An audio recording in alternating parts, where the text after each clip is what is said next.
9th, 1998, Frances Lomas Feldman interviewing Mr. John Kulli in her home. John? Hi. Good. I think that should have come through very clearly. I'd like to find out, in general, how you came into social work, what led you to do that, and some of the things you've done. But begin really with, what did you do before? Tell me about your background. My parents were both immigrants into the United States, and they set a very good example in the way they dealt with people. It's much more important to watch what your parents do than hear them preach to you. The second thing that was very important to me, Francis, was the fact that we had a lot of personal tragedy in the family. My older brother died of the Spanish flu aboard ship just before his 20th birthday in 1918. My sister, Margaret, died at the age of 40 from tuberculosis.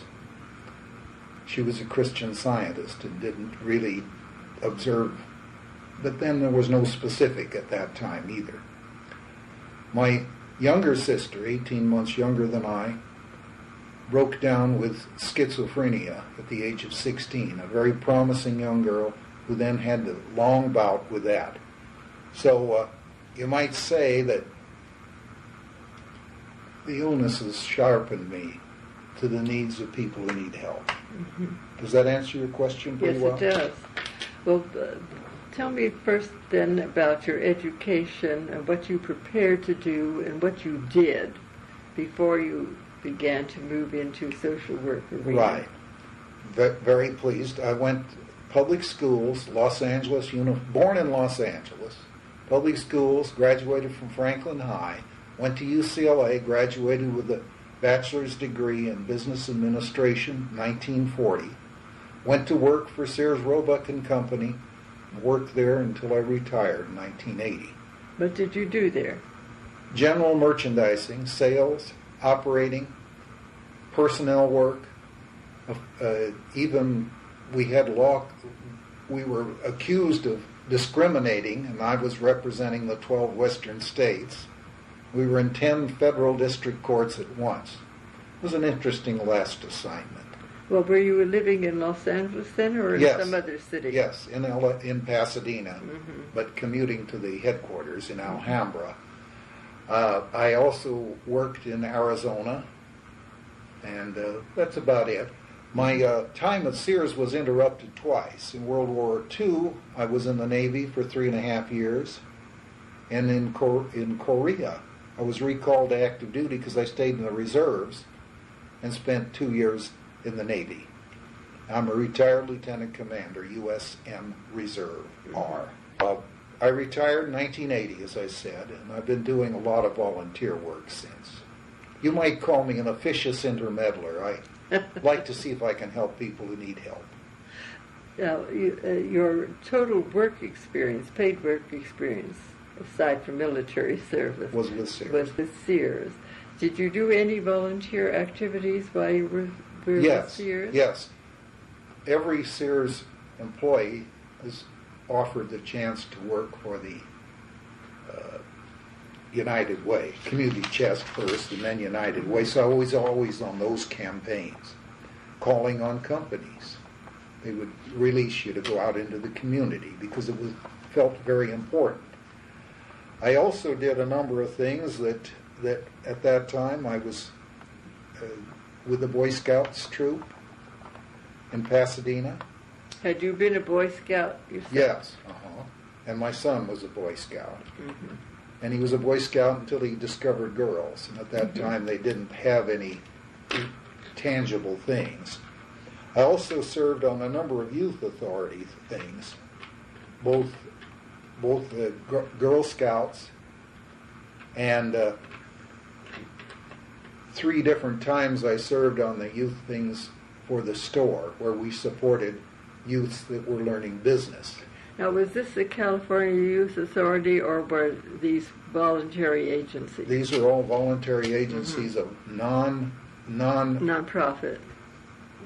They were voluntary things, junior achievement, 3 different times. Alhambra, Santa Monica, and Phoenix, Arizona. And what did you do in those organizations? Just go to the weekly meetings and help the boys prepare their product and girls and develop it and learn how to sell it. They would form companies. Very active in Southern California. So it was a training To program train for children. the youth. It trained competent kids to be more competent.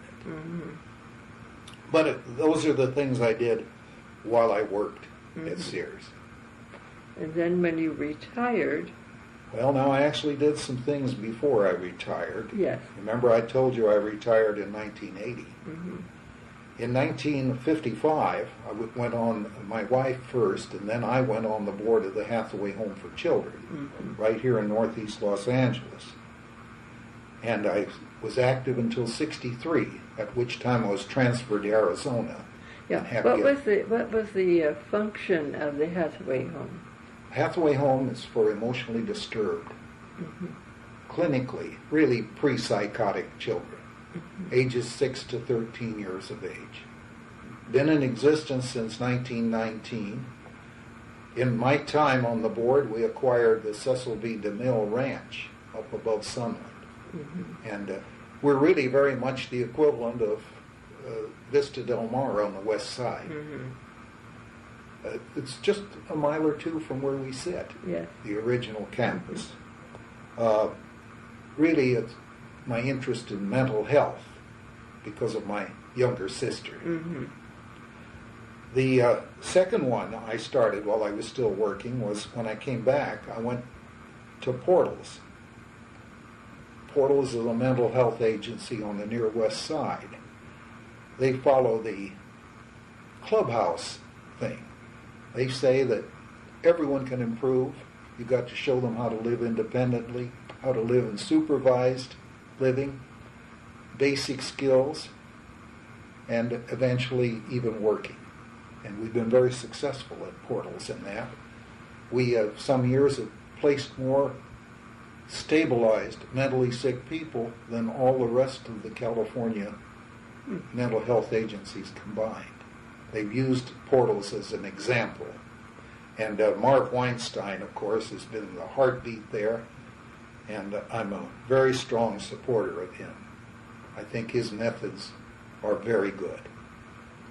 You were president of that board, were you not? Yes. Actually call it chairman of that board. I'm presently on another one. By the way, that went until 1995. At Portals House. At Portals, right. And then 1997, I affiliated with LAMP, which is downtown Los Angeles, street people, mentally sick.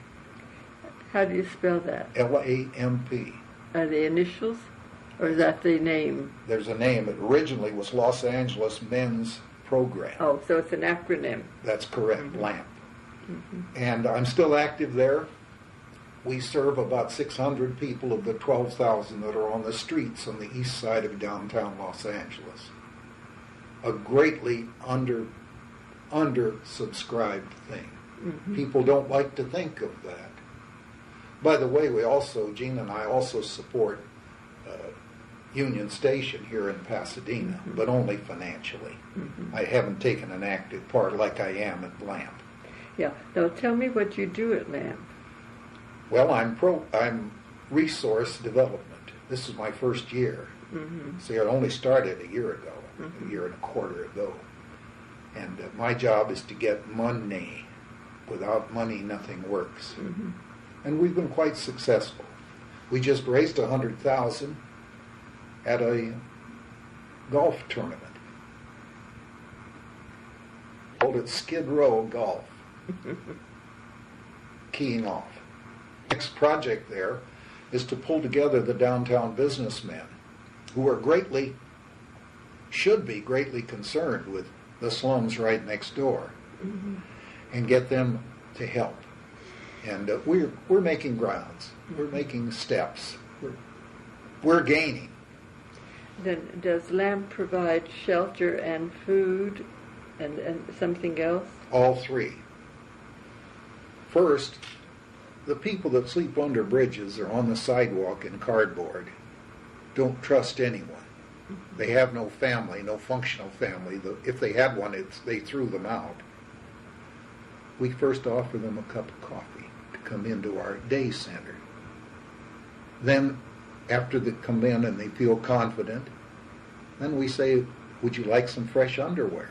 We provide fresh underwear, fresh socks, and a laundry to wash them after, to help them get started. And then when we have bunks there at the day center. We can bunk probably 15, 20 and if they stabilize past that point, we move them over to the village, which is 3 blocks away. Where is LAMP located? On 3 locations, down off of East 6th Street, at Stanford, at Crocker, and I forget the name of the 3rd street. Mm-hmm. Mm-hmm. The middle one is for people that want to live with us, want to work we have a laundry. We employ about 10, 12 people. A lot of these people can learn to work if they're given time and if they get short hours at first. And I'm very interested, I'll say later, in employment. The third one is we have an old hotel that we have 50 people living in. Mm-hmm.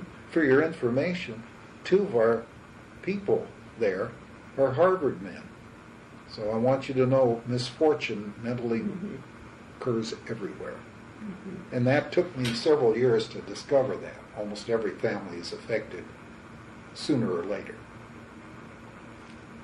Okay, that's my major interest. Now, would you like to know what I do, what I've been in otherwise? I certainly would. Well, at the risk of sounding like an officious intermeddler, I've already told you about what I did while I worked, including portals. After I retired, I spent a year in the Domestic Peace Corps. I was assigned to the California Youth Authority, and I greeted wards of the Youth Authority, young men averaging about 20 years of age, helped them get ready for jobs. It's very discouraging work. These young... Was this full-time on your part? 5 days a week. Full-time. South L.A. 95% African-American, 96% male. Most of them read about the 3rd to 5th grade level. Most of them have been in trouble since they were 12 years old. It's very hard to get employers to take a chance with these youngsters. First of all, they don't understand anything. And in 2 years, 2/3 of them are in the adult authority. They have to reach those people a lot earlier. At 20, it's too late. However, they liked my work so much that they had me come on the governor's committee for the employment of wards while they're locked up in the institutions. And at the Ventura School, we were able to get started with reservations for TWA. But there's a lot of resistance to employing people that are locked up. The biggest resistance comes from the staffs of the hospitals. They don't want any competition. They want them just to watch the boob tube and pump iron. It means more work for them, too. That's correct. They want more and bigger prisons, and they're getting that. Mm-hmm. However, it certainly told me that we've got to reach these young people. Most of them don't even know who their father was. Mm-hmm.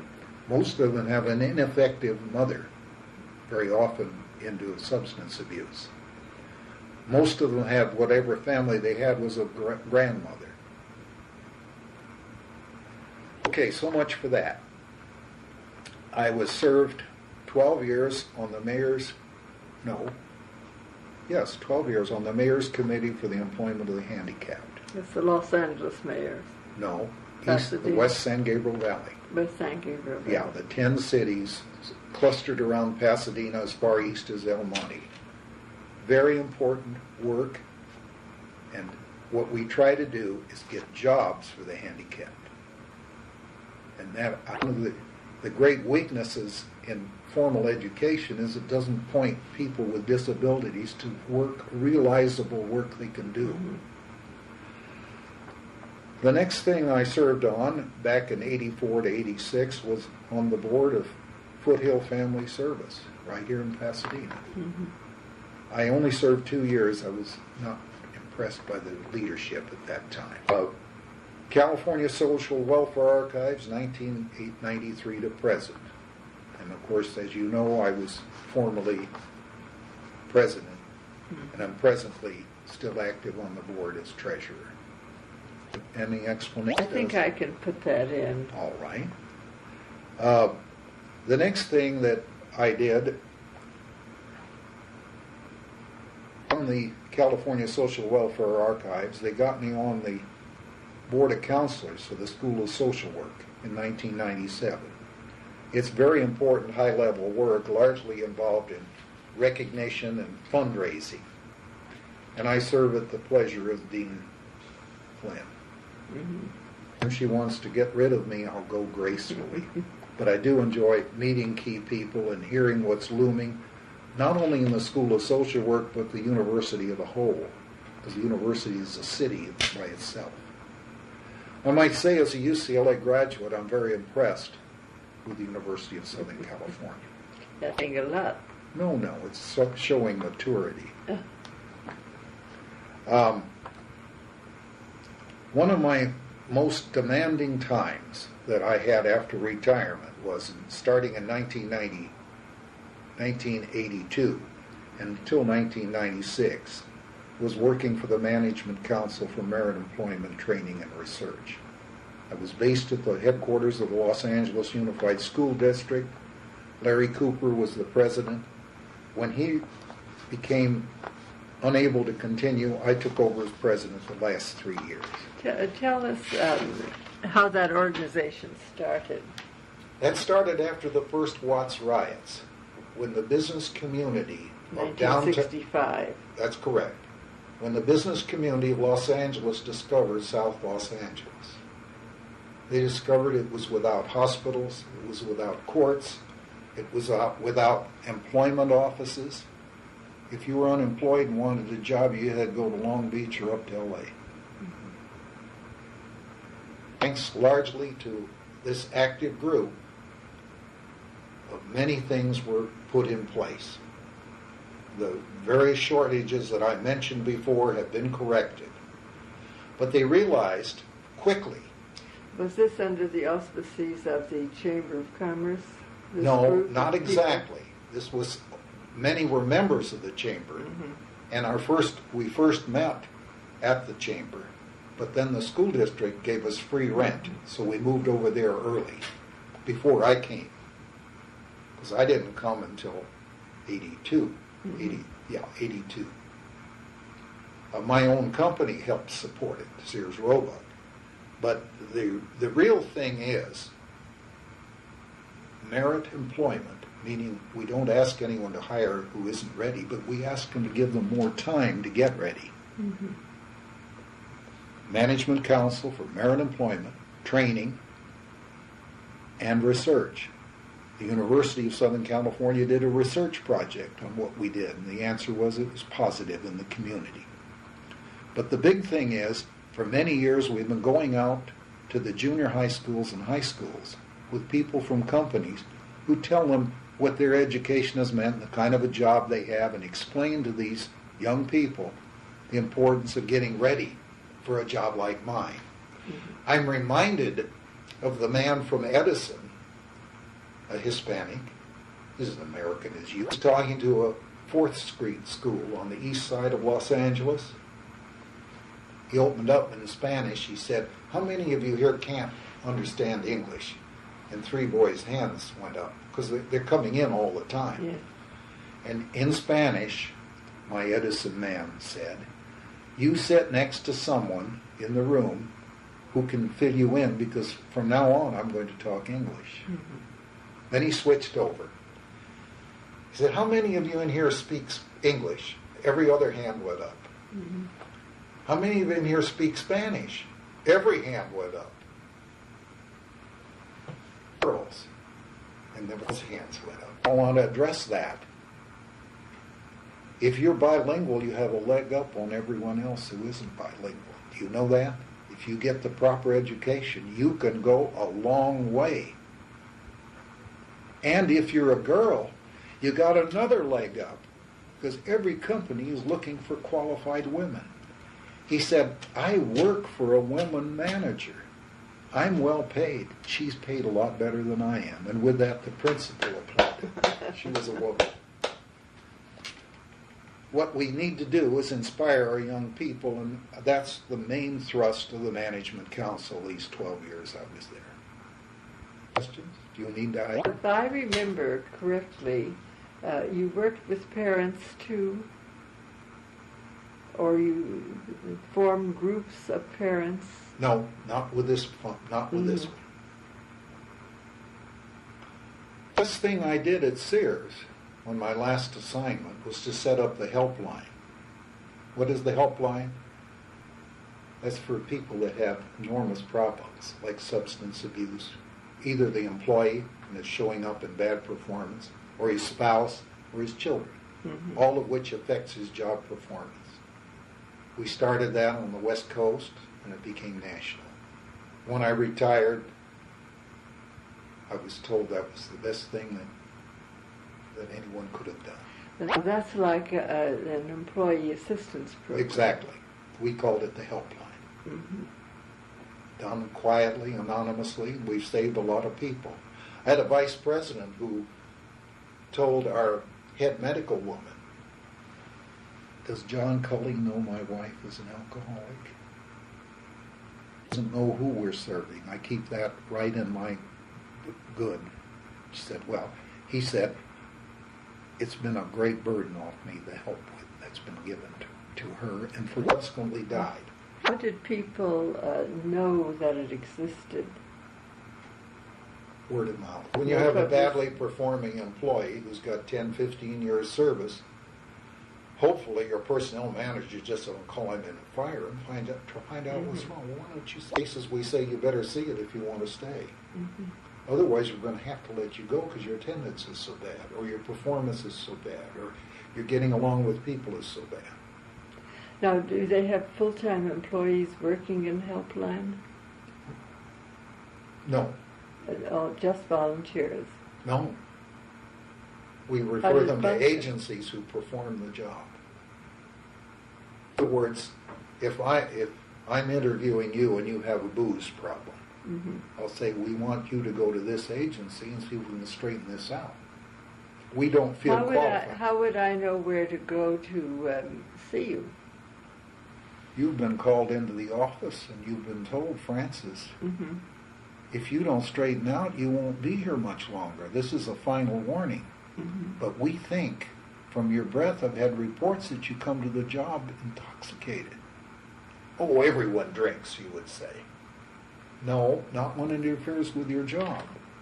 That's an important life function. Now, do you want us to refer you under the health plan to an agency that we've had good experience with because we want to save you? You're a bright person. We've been around a long time. We've a lot invested in you. We don't want to have to let you go. It works many times. Sometimes it doesn't work at all. And the manager, if the person said, yes, I want help, the manager would call you or No, they go directly. They work with the central health thing.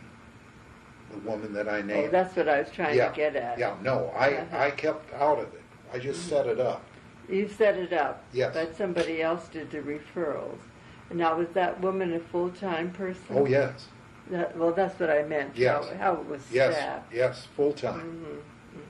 She heads up the health program for the 10 western states at that time.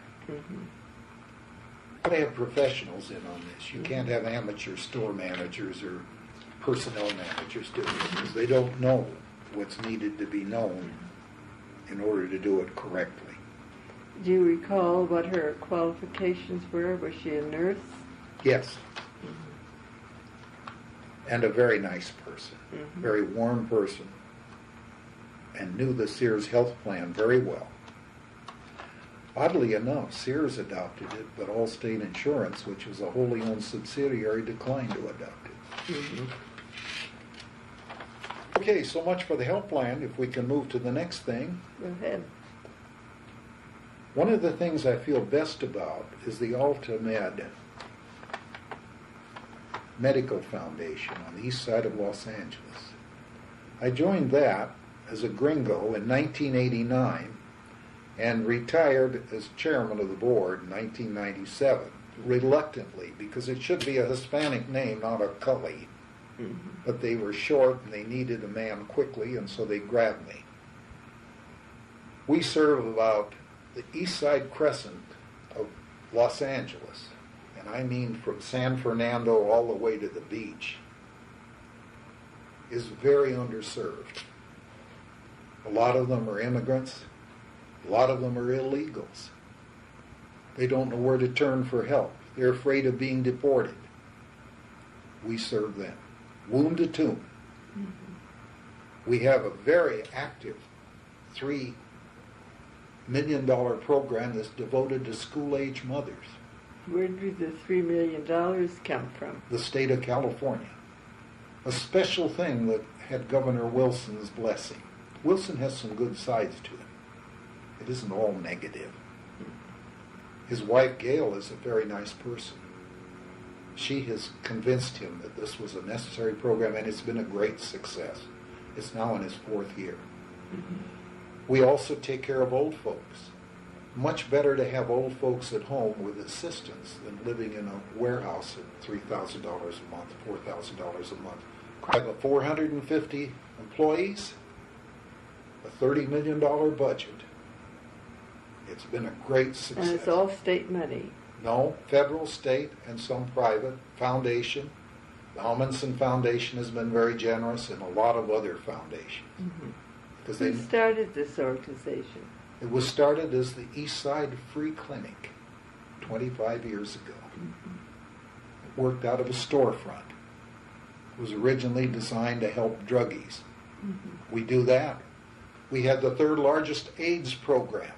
And AIDS has been hard to sell to Hispanics because they are macho people and they didn't believe it was their problem. Mm-hmm. They are in it up to their eyeballs now. Some very interesting things, Francis. When we first went to set up the AIDS thing, we had it in Boyle Heights, which is very central. And the captain in charge of the police station got the community up in arms and had us thrown out before we could get started. His rationale for that? He didn't want those type of people next to the police station. Mm-hmm. Understand that at the time Foothill Free Clinic was founded, and All Saints Church was close to that, and the one we did in Pasadena. Every physician who had someone who was on drugs was supposed to report it to the police department. So the first 2 years that Foothill Free Clinic was working in Pasadena, under the sponsorship of All Saints Church, it was doing illegal work. But finally, sanity came around. It was decided that we could treat people who were addicted to substances. Mm-hmm. We live in a very crude, primitive society, Francis.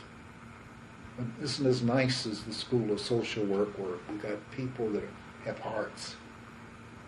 Few. In the event, what to do then for this enormous thing?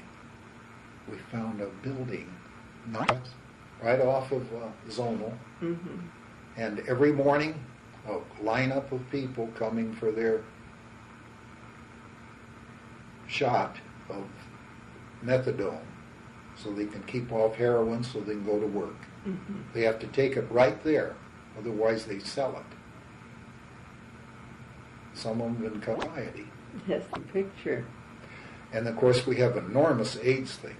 As now it's blossomed out to one of our biggest projects because AIDS is everywhere. And the homosexual has a hard time and the drug user in the Hispanic community. Mm-hmm. We're learning. They're better than they were 3 years ago, and they're better than they were even last year. Then are they only Hispanics who use this clinic? No. Anyone can come. Mm-hmm. But 98% of the people living in our service area are Hispanics. We now have one at Grand, right opposite the school district headquarters. Oh. Grand Also, Alta Medical. Alta Medical, that's right. They're all around. Huntington Park. Hispanics make up about 35% of the population of Los Angeles County. Yes. Okay, that is a program that I retired from, but they still have me on their auxiliary or whatever, similar to ours, you know. And once in a while I go there, and I've been good for $1,000 a year.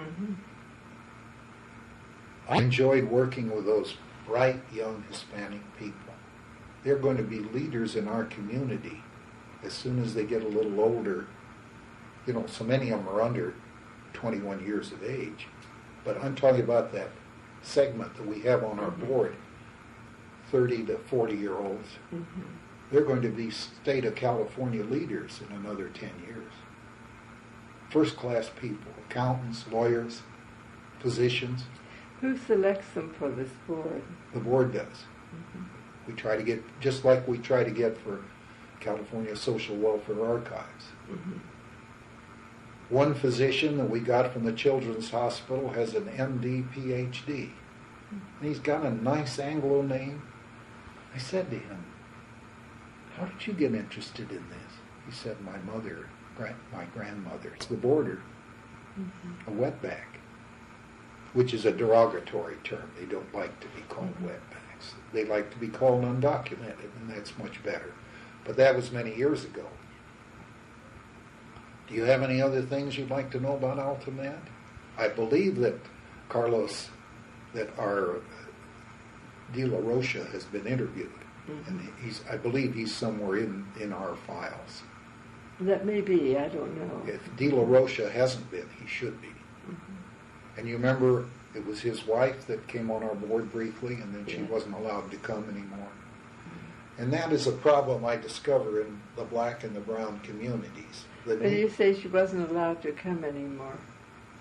With cutbacks on the LA Unified School District where she worked. Where she works. They just wouldn't give her the time to come to our meetings. I realized that was the underlying reason. I knew she'd been transferred around several times. That's right, and they'd say, I'm sorry, you can't come. And that's a general problem with Hispanics and blacks. Much work to be done in their own community, they don't see the value of the California Social Welfare Archives, even though it directly affects them. And that's one of our great challenges. Yes, it is. And it's a challenge of every other agency I'm on. Okay, I've told you about the helpline. I've told you about this. The next one I want to tell you about is an interesting one. I was only on for 2 or 3 years because they didn't need me. It was the vocational ed branch of the Alhambra Unified School District, where they taught youngsters, young men mostly, but some women now, automotive repair, and all the repair activities that are so important and pay so well. And these jobs don't go abroad because you can't repair a car, you can't repair a stove that's in a home in Pasadena by sending it to Tijuana and back. The work has to be done here.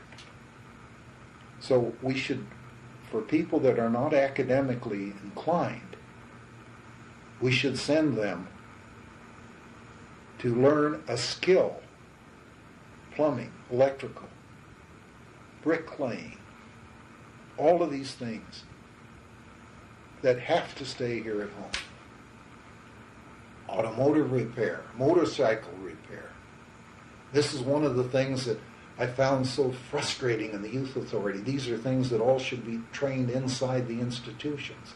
Every kid likes to repair a motorcycle. And from there you graduate into automobiles. The event, that was very good. They had annual meetings, and alumni would come back and tell them what happened to them. The same sort of thing that we did with the Management Council. How much more time? Oh, we have plenty of time.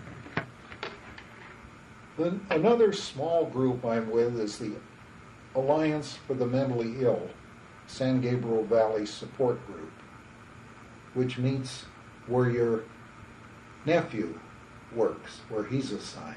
The Pacific Clinics. That's correct. We meet once a month there and discuss housing for mentally sick and training for mentally sick. All these mothers are there, have children, and they're desperate to find housing. Mm-hmm. They know that time is coming when they won't be around, and where will their son or daughter live? We also have on that board a woman from Pasadena City College, and she's breaking the way in to have schooling for people who are stabilized, mentally sick, who then can learn a trade. Not an advanced trade, but working in a fast food house. Mm-hmm. Learning, there are lots of things that stabilized people can do, starting first like Portals did, 2 hours a day, then 4, working in the Portals office first, then for non-pay agencies, then for the corporate cookie, and then successfully out at the LA Zoo and many other places on their own. It can be done, but there isn't a lot of will to do it. I'm nearly at the end of the things that I've been interested in these last 18 years, especially. I also serve on the Los Angeles School District Superintendent Committee for special ed students. Offices are not hard to barrier-free representative places so that youngsters can get in, can go to the bathroom, can go to the library, can go to the counselor's office, can go around the steps, can have an enlarged first aid room where the nurse is when they have a seizure or something else. Mm-hmm. Bathrooms. We're spending $2-3 million a year to modify old structures. The rate we're going, it'll be 2090 before we're done. And the source of those funds? Mostly federal, mm-hmm. All state. State is the big one. Mm-hmm. But the budget comes down, and they've been so tight until the last couple of years that they haven't been able to give us enough money to make real progress. Mm-hmm. So we're under a court order now to straighten out, and we're getting more money as a result, and plus the fact there's more money coming from the state. Mm-hmm. But there are two things, and this gets back to my conclusion. 22, the school district has no more responsibility for these youngsters, and most of them then sit at home. Of the 3,000 that finish every year in LA Unified at age 22, at least half of them can be trained to do work. When I first came, I found out LA Unified wasn't hiring any. LA Unified, the second largest employer in the county, was hiring no special ed students. None. N-O-N-E. I to have that. They are hiring. They hid behind the civil service rules. You know, there's civil service. They can't fill out the application. We can't take them. If they can't answer the tests, we can't take them. We got exceptions made. Awful lot of trouble from the school unions. They don't like it. But we had to break their knuckles too. Mm-hmm. Now we have them working in the school cafeterias and other places. We have these youngsters, there are 700-800 of them are the old retarded classification. Mm-hmm. They can do work at the fast food houses. Are they paid at the same rate as other people, other workers? Yes. Minimum pay. Has the union objected? The union doesn't want anyone who isn't fully qualified. Mm-hmm. And the department heads don't want anyone that isn't fully qualified. They don't want someone that can only do one task that's simple or maybe a second. They like to switch people around. So it's some inconvenience. But now I want to come back to my interest in social work. It's twofold. It's housing. And housing is deficient, for street people especially. Angeles, the people that use AltaMed are living in garages where their cousin is. Mm-hmm. Sometimes families of 8 in a garage without any plumbing. They have a hose that goes in. They go out in the yard at night or into the main house. Desperate situation. You enforce the housing rules, but everyone's looking the other way. Mm-hmm. You got to be humane. They're here. They're human beings. They're as good as you and I, Francis. You and I are good people, aren't we? I hope so.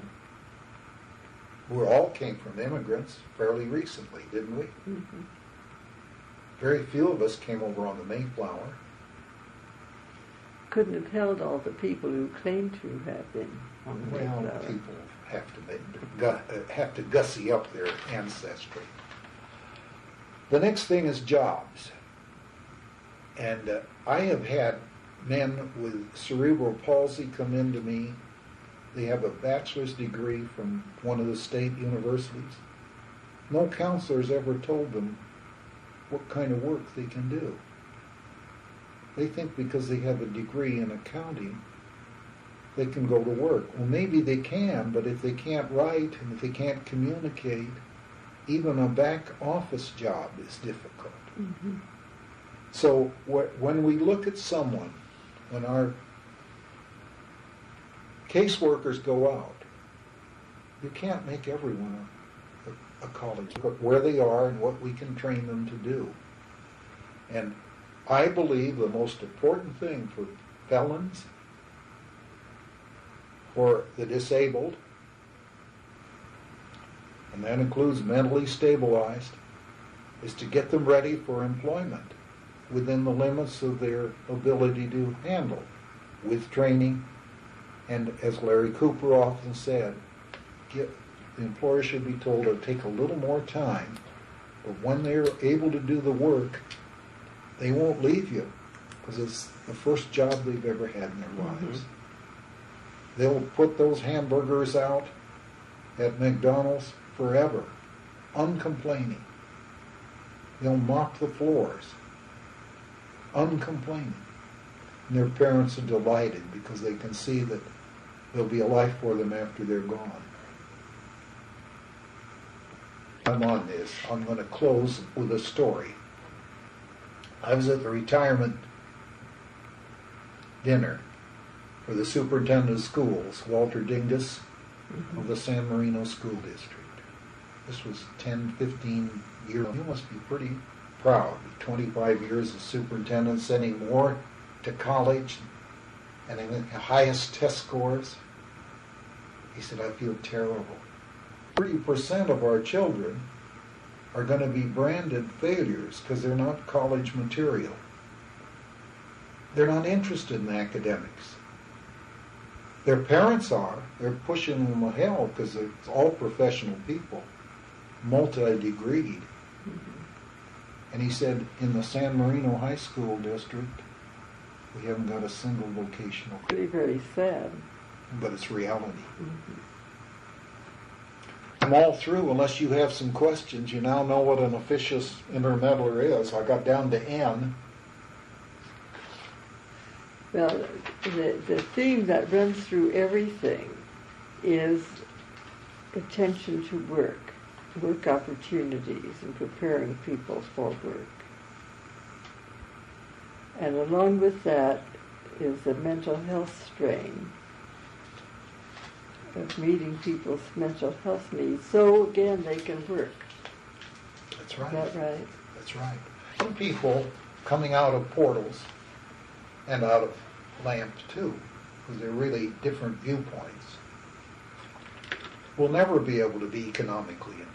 Mm-hmm. If they can learn to live independently, learn how to take a bus, how to cook breakfast, how to go to a social club and dance and talk to fellow people that are in a similar situation. That's That's important too, because it's a continuum, Mark, like Francis. You start out by taking someone off the street. You teach them how to keep clean. Imagine, then you put them in the supervised housing. Then they learn a job. But many of them will never go beyond that. They'll never go to independent jobs. But they'll sheltered workshops, Goodwill, that sort of thing. All of these have a function and a need.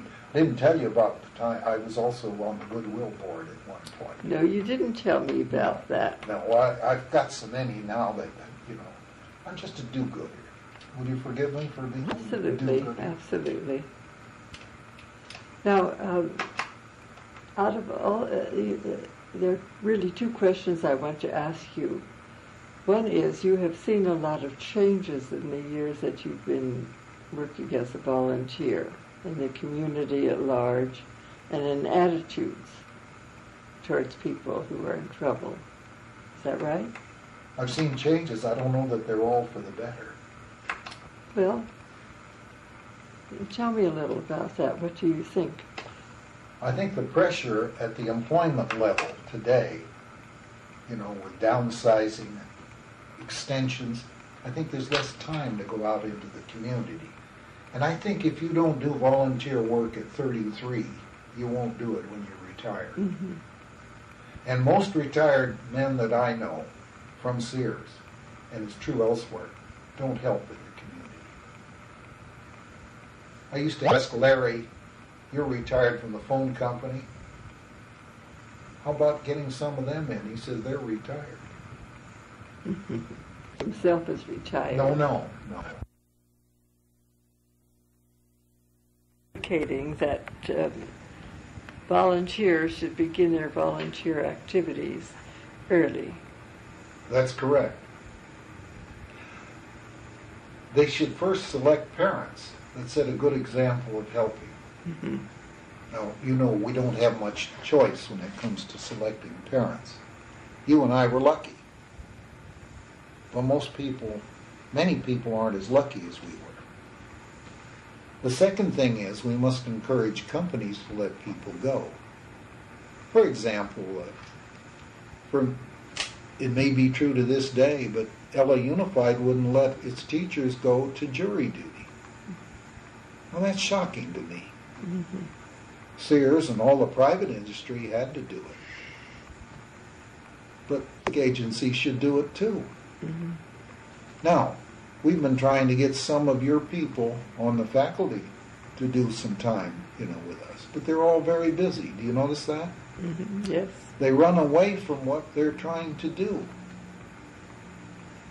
And this used to irritate me at Sears. A lot of decisions were made by people in Chicago and Alhambra that didn't know what the customer was asking for. Mm-hmm. How can you be good if you don't see the ultimate? If anyone wants to know about street people, I'll take them down to Lamp and show them 3 functioning things on about $1.5 million budget, serving 600 of 12,000 asleep on the streets and under the bridges. In Alameda and Main Street, and it's between First down to about Olympic. 50 square blocks of the dregs of humanity. Do you get people who want to see that? No, they avoid it. That's one of the problems, isn't it? They drive through with their doors locked. Mm-hmm. On in August of what it was like. Have you ever heard of Jack Shakely? Sure. Jack caught me at a meeting and he said, Let's identify him for the reader. He's the executive of the California Community Foundation. Mm-hmm. And a very, very fine person. Jack said, I need you on the Lamp board. We're rebuilding it. I said, and came to see Molly Lowry. She's the executive. That's correct. And Molly is Los Angeles Mother Teresa. That's a separate issue. I walked around the facility, the main facility, which is the village, the day center on one side and the hotel on the other. I saw these people lying asleep on the morning at 10:30 on the sidewalk. I saw one poor black woman with her breast hanging out. Latrines, fires, defecating on the sidewalk right beside the latrines. Afraid to go in the latrines. Close the door and someone come in behind them. It's a desperate situation. Mm-hmm. We used to lock those people up in Camarillo and so forth, but Ronald Reagan let them all out. Said we'll support them in the community, but there was no support in the community. That's right. Bleak a picture? No, that's a realistic picture. I'm trying to help down there. Mm-hmm. We're trying to get the store started so we can get some job experience. So some of those people can adjust. Mm-hmm. There are a lot of gifted people there that have been thrown out, neglected. When we bring them in, we take AIDS people in there too, but they have to behave. Mm-hmm. If they get violent, we can't keep them because we're not a locked area. We're not. Look back over your years in volunteer activities, even before you left Sears in retirement. Is there something that stands out that you especially feel identified with? Believe that you did something special? Well, I've already told you about the helpline. Yes. And that was the first the person that doesn't like to step forward. I'd rather see a thing done. Mm-hmm. I'd rather be a kingmaker than a king. Mm-hmm. I think every agency I served on, all of them through N, may have been old. I saw it halfway home for children. I couldn't help my sister, but maybe I've helped other children. Mm-hmm. By the way, my sister stabilized with her third husband when the wonder drugs, that came along about 25 years ago. Today it's much better, and I see that at the clinic in Pasadena where your nephew is. Mm-hmm. The drugs now are very effective and much less side effects. The first ones made too much nausea. So you've seen a lot of changes in the way people are dealt with. Indeed. And the resources available for dealing with them. Yes. Mm-hmm. Yes, you've extracted that out of me. That's true. Mm-hmm. But the attitude of people in general, I've never forgotten when Larry was talking to one group of businessmen. They said, Larry, too many important people have that attitude. How do you think we're going to change it? Well, or are we ever going to? Oh yeah, we'll get a little better all the time. As medicines get better, then that does it, not because the human is better mm-hmm. in his relation. But think back, my brother, my sister, 2 sisters, actually cleared up TB, except for the immigrants bringing it in again. Mm-hmm. Health is better. The new drugs, physicians have now gotten off the Freud bandwagon. After all, we found out that ulcers were caused by infection. Mm-hmm. It took a long time to find that out. That was a surprise, wasn't it? Yes. Think of all the money that was wasted going the wrong way. Mm-hmm. Well, you have how many children? 3 children. And they're all outstanding. Mm-hmm. Just tell me. Professor of medicine, graduate of your school. All aside when he had all his experiments done because he couldn't get a job except in Cape Town, South Africa, for $14,000 a year. So the second child. Where is he now? Rochester, New York, mm-hmm. University of Rochester. Mm-hmm. Second child, a daughter, graduate of Wellesley, with a master's in communication from Boston University, heads up an office that advises small companies in the 6 New England states on matters public relations, stockholder relations. When they're too small to have their own, they'll come to her company. New York, she handles the Boston operation. Her husband's the senior vice president with NERA, National Economic Thing. Graduated from college, one from Swarthmore, and with Prudential Securities, and getting married next year. The other got her PhD in molecular biology, and she's with a high-tech company near San Diego. Her daughter, the one that was a school teacher, got up to $14,000 a year at the end of her 6th year. 20 years ago, went into real estate. She has her own firm herself. She has developers, customers. Her customers are developers. She has 3 in Las Vegas alone. Mm-hmm. They call her in for marketing advice. She's very good. She's married, does not have any children. My son has 4 children. His oldest graduated from Cornell last June. She's now learning to fly. She wants to be a commercial airlines pilot. The world is open for women in a way that it wasn't when you were a graduate of SC. Mm-hmm. Your wife also has been a volunteer. Yes. She did first on Hathaway Home. She's done all sorts of volunteer things. Mm-hmm. And then after 33 years of marriage, she decided to sell real estate. So she's had 20 years of real estate, and she's not as successful as my daughter, who has a lot more energy, but she's pretty good. Well, now, you spoke at the very outset about the contributions your parents made to you, which broadened your point of view about people and really inspired you in the whole field of volunteerism. You doing the same thing for your children and grandchildren? What do you think? Well, I would think so. They know about many of these things. Mm-hmm. That what you learned, now goes the to next them. generation is also learning. That's correct. I hope so. I hope they're... But they'll be among those who start to be volunteers before they retire. It has to start early, or it'll never be there. Mm-hmm. And it means within the university as well. You have done that? Yes. Yes, my daughters are all in various things already. My son, yes. You know, medical men do a lot of free work. Yes.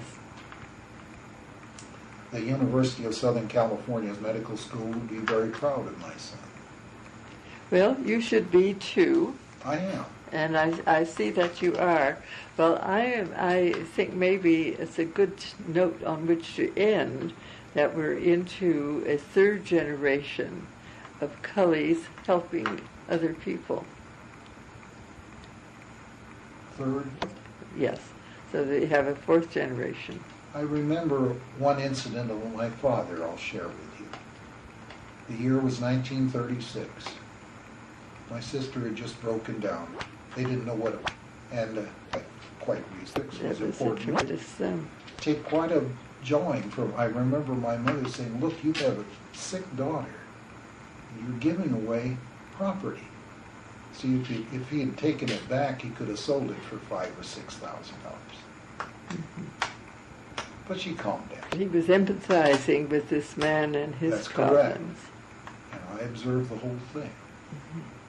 Those things make a big... The Kulli tradition is going on. I think so.